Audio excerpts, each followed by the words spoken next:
Welcome to Divine Timing Meditations. This is a verse from the Tao Te Ching. Please refer to the description box below to learn more about the Tao Te Ching and how to incorporate it into your daily life. The relaxing music here will continue for a few minutes after the verse is read aloud.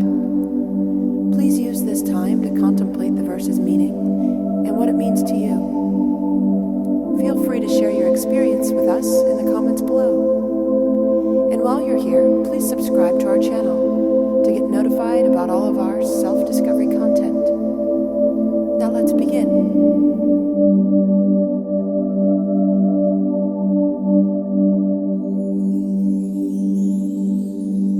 Verse 78 of 81, Tao Te Ching. Nothing is weaker than water, but when it attacks something hard or resistant, then nothing withstands it, and nothing will alter its way.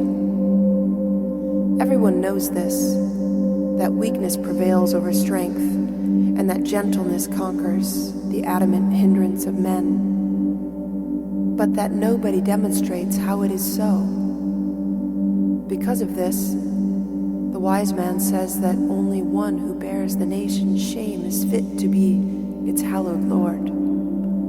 That only one who takes upon himself the evils of the world may be its king. This is paradox.